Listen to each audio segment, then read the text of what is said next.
নমস্কার, আদিশাই মোটিভেশন চ্যানেলের আরেকটা নতুন ভিডিওতে আপনাদের সবাইকে স্বাগত।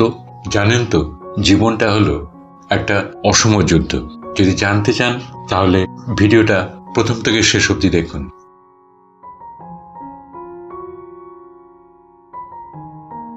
জীবনটা আসলে একটা ম্যারাথন, কিন্তু মজার ব্যাপার হলো সবাই একই জায়গা থেকে দৌড় শুরু করে না।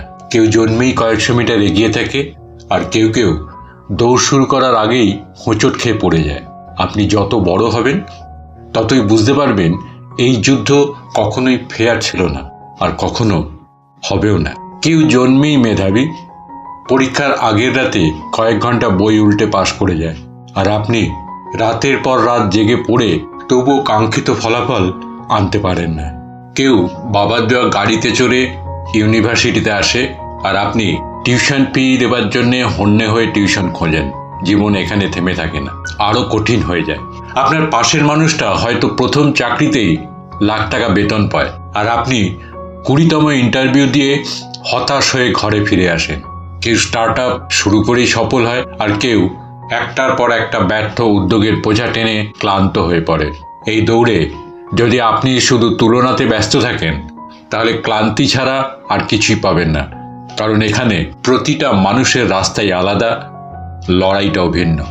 একজন যার মাথার উপর ছাদ নেই, সে একটা ঘরের স্বপ্ন দেখে। যার ছোট্ট একটা ফ্ল্যাট আছে, সে বড় অ্যাপার্টমেন্টের দিকে তাকিয়ে থাকে। যার গাড়ি নেই, সে বাইক চায়। যার বাইক আছে, সে গাড়ির স্বপ্ন দেখে। গাড়ির মালিক বিলাসবহুল গাড়ি চায়। আবার কেউ কেউ ব্যক্তিগত জেট কেনার পরিকল্পনা করে। জীবনের এই প্রতিযোগিতার কোনো শেষ নেই, এখানে কোনো ফিনিশিং লাইন নেই। প্রতিদিনই শুধু সামনে ছুটে চলা, কখনো থামতে পারবে না। তাই তুলনার বদলে নিজের গতিতে নিজের রাস্তায় এগিয়ে যান, কারণ সত্যিকারের জয়ী সেই যে থেমে যায় না, যে লড়াই চালিয়ে যায় নিজের মতন করে।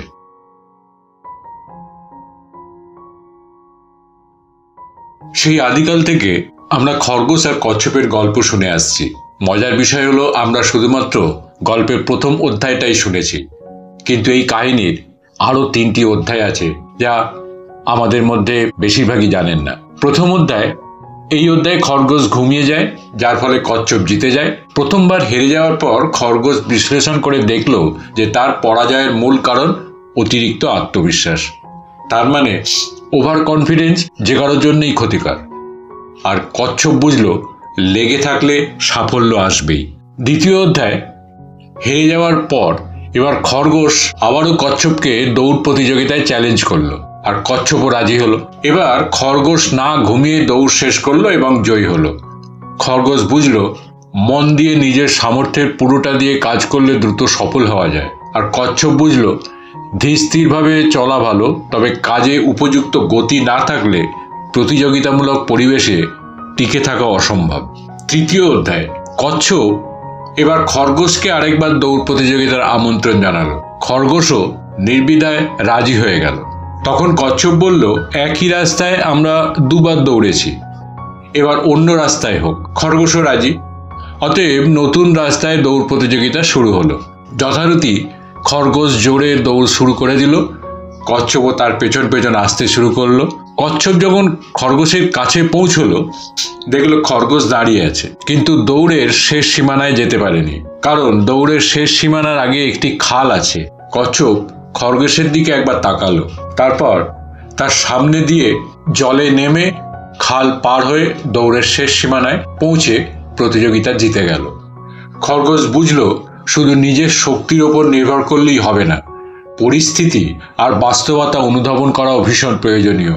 আর কচ্ছপ বুঝলো প্রথমে প্রতিযোগীর দুর্বলতা খুঁজে বের করতে হবে, তারপর সেই অনুযায়ী পরিকল্পনা সাজাতে হবে। গল্প কিন্তু এখানেই শেষ নয়। এবার আসছে চতুর্থ অধ্যায়। এবার খরগোশ কচ্ছপকে আরেকটি দৌড় প্রতিযোগিতার জন্য আহ্বান জানালো, ওই একই রাস্তায়। কচ্ছপও রাজি, কিন্তু এবার তারা ঠিক করলো প্রতিযোগী হিসেবে নয়, বরং এবারের দৌড়টা তারা দৌড়বে সহযোগী হিসেবে। শুরু হলো প্রতিযোগিতা।